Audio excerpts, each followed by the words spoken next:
En la mañana del 18, buenos días. Buenos días. Bueno, al ministro de Defensa ese Fyodorov ni siquiera tuvieron tiempo de destituirlo y ya planean arrestarlo. El gobierno de Ucrania realmente no está nada bien. A little digression. Y de eso vamos a hablar hoy. Miren, sí, antes de empezar, por favor, suscríbanse a este canal y comenzamos. Miren, ¿qué tenemos aquí? En la radio ya están pidiendo arrestar al exministro de Defensa. Ya lo llaman exministro por intento de golpe de Estado. Decrecimiento. Decrecimiento. Un diputado de la Rada Suprema, Alexei Kurchenko, que normalmente habla sobre servicios públicos, pero esta vez de repente empezó a discutir estas peripecias políticas, declaró lo siguiente: en principio, Zelensky en esta situación debería arrestar a Fyodorov por cargos de traición y tentativa de golpe de Estado, dijo Kurchenko. El diputado agregó que no solo él, sino también otros pesos pesados de la política ucraniana comparten esta opinión. Explicó su postura, porque Fyodorov, siendo ministro de Defensa interino, se pronunció en contra de Zelensky, y todo esto, al parecer, agravó la situación en el país. Pero, o sea, qué horror, alguien se pronuncia en contra de Zelensky, hay que arrestarlo urgentemente, destituirlo de inmediato, bueno, al menos no lo fusilan, y por eso gracias, por ahora. Luego también hay algunos opositores, creo que muchos de ustedes los conocen, bueno, quienes ven el canal con frecuencia. Masichuk declaró que está convencido de que habrá una imputación penal contra Fyodorov. La cosa va en serio, todo saldrá a la luz y Zelensky está extremadamente enfurecido. Además, le habría dado la oportunidad, bueno, esa palabra creo que la conocen, de convertirse en millonario en dólares, pero eso mismo hoy lo han pisoteado. Así están las cosas. Bueno, en principio no es la primera ni la última vez que encarcelan a políticos ahí después de destituirlos de su cargo. En esa misma Corea del Sur, hasta donde recuerdo, ningún presidente lleva una vida normal, apenas terminan su mandato, van a la cárcel, termina el mandato, van a la cárcel, romántico, como decían en Los Caballeros de la Suerte. Bueno, y posiblemente en Ucrania empiece más o menos lo mismo. Antes de eso había cierto respeto mutuo tanto entre los presidentes como entre varios ministros, o sea, podían lanzarse indirectas de alguna manera, pero sin amenazas criminales serias y mucho menos amenazas directas. Pero ahora todo está cambiando, el país ha cambiado de manera radical y como vemos aquí ya hay una amenaza directa. Y hace poco este Fyodorov, bueno, literalmente hace unas semanas, ¿no? Según recuerdo, leí noticias en fuentes oficiales ucranianas donde a Fyodorov lo elogiaban muchísimo. Él desarrolló drones, llegó a acuerdos con otros países, de eso también hablaremos hoy. Y también mejoró algo más, en fin, es prácticamente una persona ideal, una persona ideal. Una persona en su puesto y de repente ya enfrenta un proceso penal, ¿quién lo diría? Por los ucranianos. Y agregan que de todos modos ya se volvió todo un adivino. Pero el problema de Ucrania no es solo que hay desorden y confusión en el gobierno, sino también que su política exterior, todo esto se parece mucho a ese aterrizaje del famoso Broiler A747. Nadie entendió la referencia, denle like. El asunto es que, como conté hace unos días, falleció el senador Graham estadounidense y resulta que esto puso en peligro el lobby de Ucrania en Washington. Ucrania y sus aliados nos dicen esperan mantener el apoyo en Washington en los próximos meses. No es casualidad la repentina muerte del influyente senador Lindsey Graham, quien durante años fue el principal amigo de Kiev en el Congreso. ¿Cuál es el problema aquí? Porque él no era amigo de Ucrania. El senador Graham dijo más de una vez que, miren, vamos a sacarles billones de dólares allá. En segundo lugar, él decía sí, así lo decía, dándole palmadas directamente, dándole palmadas a Zelensky en el hombro. Contaba que, miren, nuestros soldados no están muriendo, nosotros pues no gastamos ni un centavo en producir armas allá. Bueno, eso era en otro momento. Pero miren, los ucranianos así es como estamos peleando prácticamente con sus soldados y sonriendo felices, los líderes del Estado ucraniano asentían con la cabeza, decían sí, yes, claro, por supuesto, pero ahora está pasando algo confuso. Confuso, en primer lugar, a esta misma Stefanishina, la embajadora de Ucrania en Estados Unidos, la destituyeron del cargo. Como dicen muchos medios, no me atrevo a afirmar nada, pero en muchos medios dicen que la destituyeron por corrupción. Dicen, de nuevo, ya les había contado sobre esto. Y que ella compró un departamento en Kiev 4 veces más barato de lo que realmente valía, y manejaba diferentes cantidades de dinero, digamos, le estuvo metiendo mano al presupuesto, por decirlo suavemente, para que no parezca calumnia, pero ese manejo no le gustó ni a Kiev ni a Estados Unidos. Pueden enviar a otra persona. A esta misma Yulia, ¿cómo se llama?, que fue primera ministra quinia, también pensaban hacerla embajadora de Ucrania en Estados Unidos, pero algo no funcionó y ella rechazó el cargo. Así que, por cierto, después también se negó a convertirse en ministro de Defensa el actual ministro del Interior de Ucrania. Al parecer, tampoco quiso recibir una causa penal en su contra en 6 meses. Hay un completo desorden y confusión. Es decir, las competencias que tienen estos personajes, algunos de los cuales son nombrados ministros y viceministros, generan tantas preguntas que ni siquiera nuestro magnífico Ministerio de Preguntas Retóricas, el Valle Dorado, la Colina de la Leche de Rick, puede responder. Pero el asunto es que toman a una persona sin estudios, sin experiencia en gestión administrativa, y le dan un puesto altísimo, el más alto. Ahí como salga. Si no funcionó, sí, le dan otro puesto, también un lugar muy lucrativo. No por nada ese Masichuk dijo que a Fyodorov le permitieron convertirse en millonario en dólares. Y antes de eso tampoco era una persona pobre. En particular, hoy en Internet se encuentra información de que él, trabajó y dirigió una fábrica de bots que estaba destinada a contrarrestar las opiniones negativas dirigidas hacia Zelensky. Y recibía dinero por eso, siendo un especialista en TI, un líder en TI. Tenía ahí un estudio de relaciones públicas y SMM, creo que así se llamaba su empresa. Bueno, en ese estudio es donde sucedía todos esos misterios tecnológicos, y también se movía algo de dinero, tal vez no poco. En fin, así están las cosas. En fin, ¿qué tenemos sobre el senador Graham, ese difunto del que hablé? Él cuenta que precisamente por eso estamos trabajando activamente con el equipo de Trump y el Congreso para finalmente obligar a Rusia a la paz.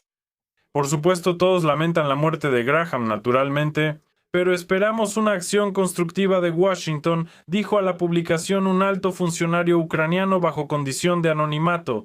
Pero aquí se puede suponer que sea Sibiga quien escribió Rusrenks y el impeachment completo, o Kachka, que ya no es Kachka, sino que probablemente se va de viaje marítimo, porque ya no es ministro de Integración Europea ni de Relaciones con otros países, incluyendo a Estados Unidos. Bueno, pues mis condolencias, así es la cosa.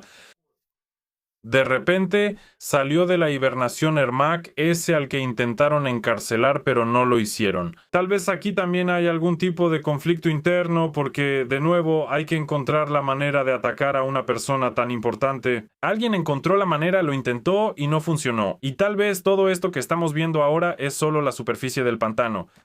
¿Y qué hay ahí? Por dentro, ¿cuántas cosas hay? Tal vez nunca lo sepamos, o tal vez lo sepamos, pero para entonces ya será demasiado tarde. Alguien en el Internet local, después de la guerra nuclear, publicará algunos documentos encontrados en el sótano de un edificio destruido y 3 personas y media se enterarán de lo que sucedió. Pero a ellos ya no les importará porque el contador Geiger muestra la aproximación de una tormenta radiactiva, como en Fallout 4, pero no vamos a exagerar las cosas. Entonces, ¿qué hizo Yermak? Él hizo una visita poderosa al puesto de mando del comandante en jefe de las Fuerzas Armadas de Ucrania, junto con el poderoso Alexander Sirski, en una de las regiones cercanas al frente. Y el viaje tuvo lugar en el contexto de la destitución del ministro de Defensa, Mikhail Fyodorov, y el conflicto público entre el exministro y el comandante en jefe. Aquí se puede suponer que o bien él llevó a cabo su propia iniciativa para negociar con ese mismo Sirski, o bien la iniciativa de su excelente protegido, o al revés, tal vez, en fin, ya me entienden. Y actuó como intermediario, aunque ahora no es nadie en absoluto en el circo político ucraniano, absolutamente nadie. O sea, se puso algún cargo ahí, abogado en asuntos militares, algo así, pero nosotros sí sabemos. Entonces, como a las 7 horas de Kiev, el poderoso Yermak estuvo en el poderoso puesto de mando del poderoso comandante en jefe, del comandante de las Fuerzas Armadas, Alexander Sirski. Según la información, la visita tuvo lugar en medio de... Bueno, aquí, en general, repiten lo mismo 8 veces. Pero ni Yermak y mucho menos Sirski comentaron públicamente todo esto. Como se dice, no hicieron comentarios. En cuanto a Europa, que estaba supervisada por este mismo fortachón, es decir, este ministro de Integración Europea, la verdad, no pensé que existieran tales ministros, pero resulta que sí existen.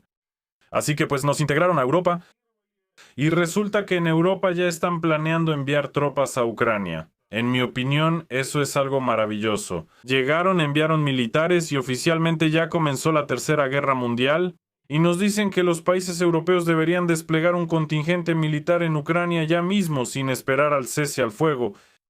Un profesor de la Escuela de Estudios Internacionales Avanzados declaró que ese paso es necesario ante todo para la propia Europa, porque eso podría ayudar a su población a prepararse para una posible guerra contra Rusia. La verdad, algunas de las conclusiones lógicas de estos personajes, sinceramente, no las entiendo. O sea, es evidente que si introduces fuerzas de la OTAN en Ucrania, lo más probable es que Rusia tome alguna medida, no sé cuáles, tal vez algunas fuertes, tal vez no tanto.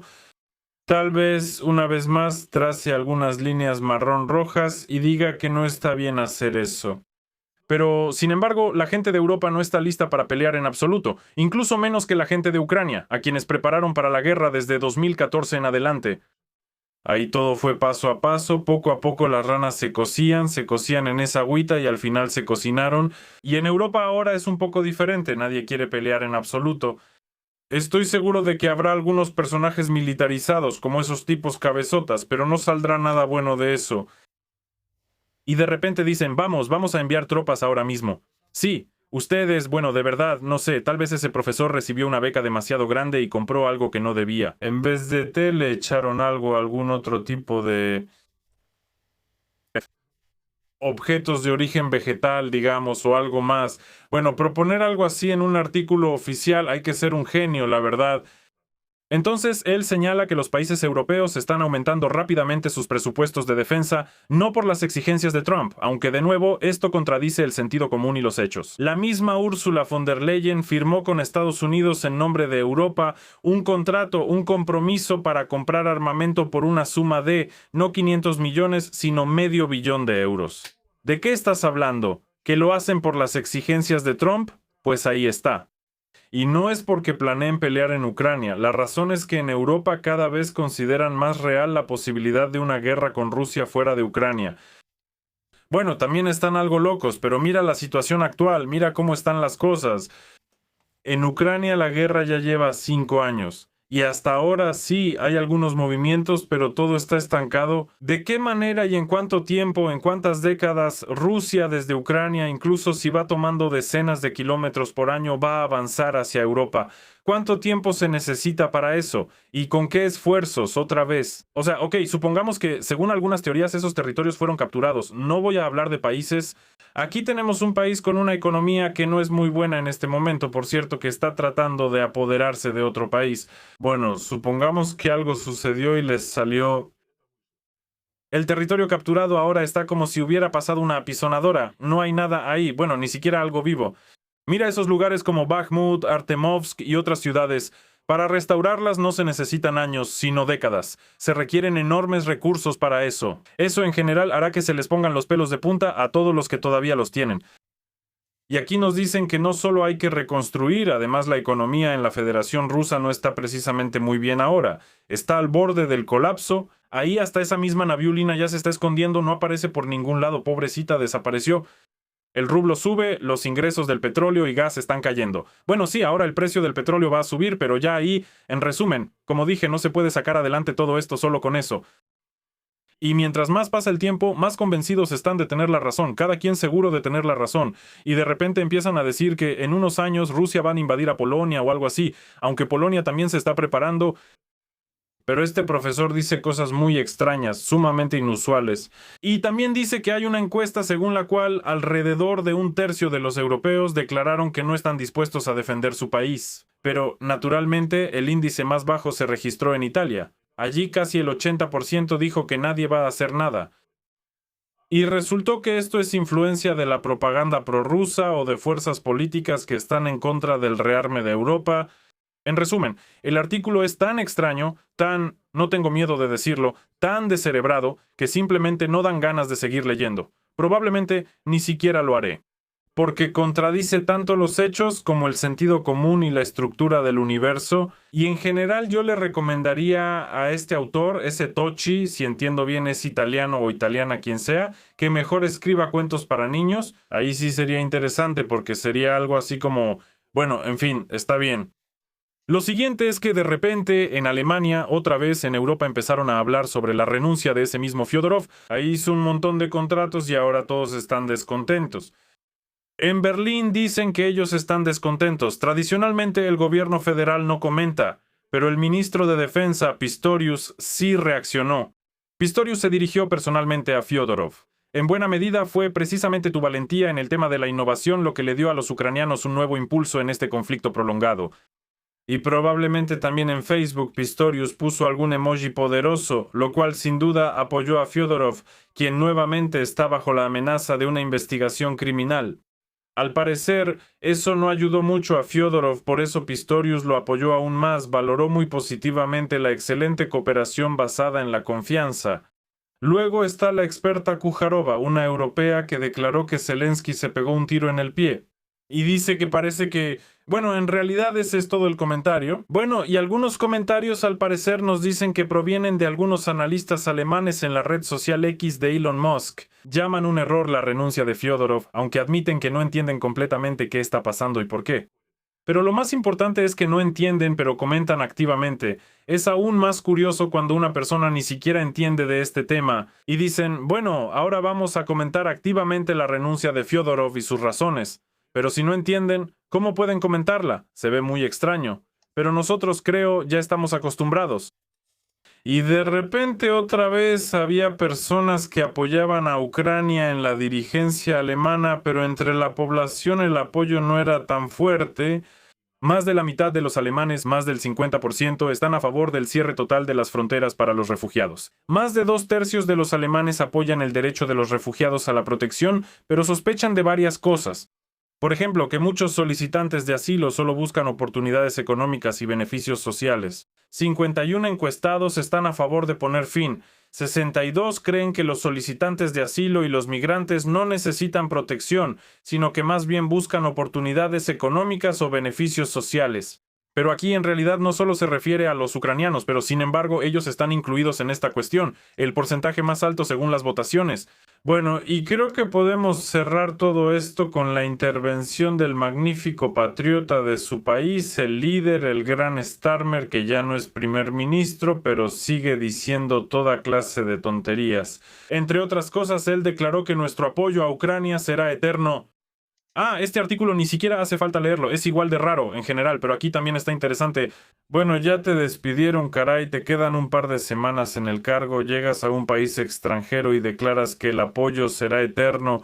Para mañana cambiarán la ley que firmaste o lo que sea, alguna regla, proyecto de ley, borrarán de los periódicos todas las menciones de lo que pasó y ya. Y hasta te van a meter un proceso penal por el dinero de los contribuyentes británicos que se gastó en vano. En general, todo esto se ve sumamente extraño, sumamente absurdo. Antes, cuando leía algo así, me sorprendía. Pero ahora lo leo y pienso, ajá, una tontería, normal. Aquí otra tontería, aquí de plano es una idiotez. Pero bueno, en principio es lo esperado, lo esperado.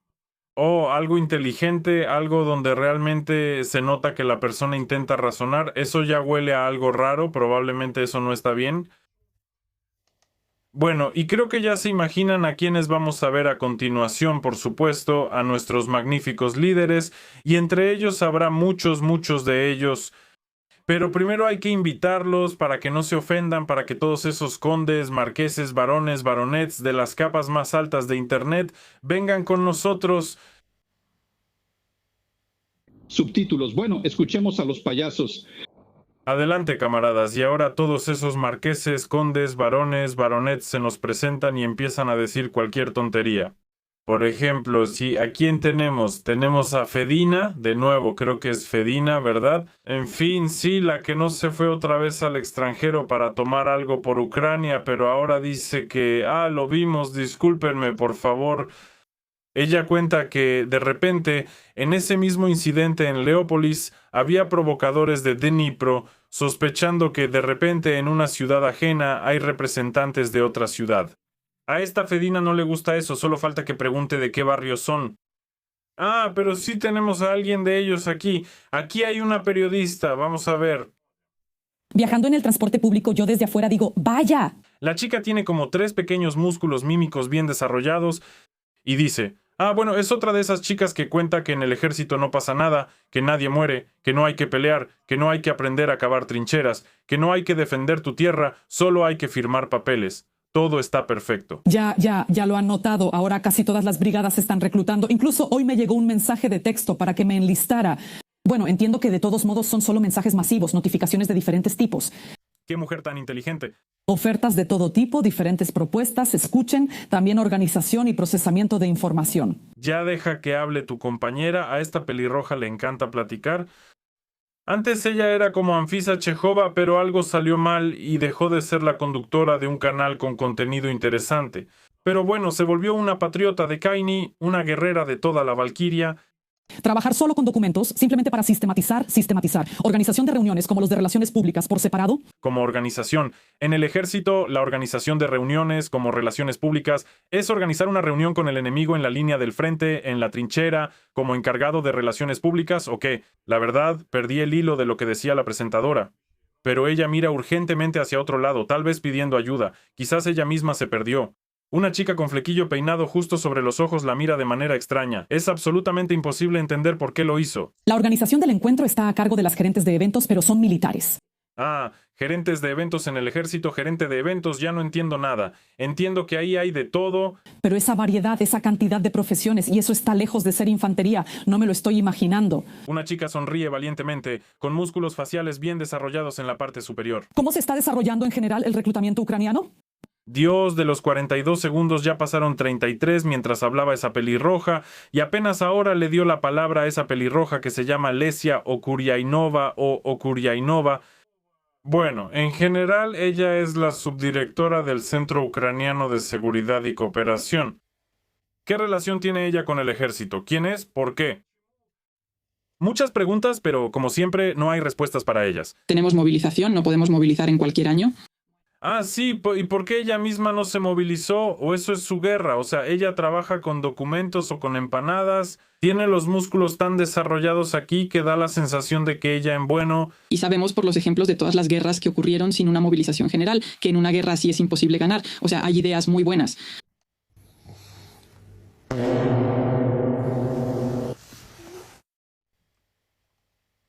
¿Qué quería decir? ¿Para qué? ¿Por qué la dejaron hablar? Entender, bueno, como siempre. Bueno, ¿y qué? ¿Tenemos a alguien más aquí? Stash Baiku. Nosotros vimos a todos esos, los vimos. Sí, en general ya no queda nadie para ver. Ya vimos a todos. Bueno, tal vez, según yo, este de aquí. Ya tienen serios problemas en la economía, sanciones, que esto llevará a que... ¿Eso lo está diciendo sobre la Federación Rusa? ¿El colapso de Rusia en realidad es inevitable?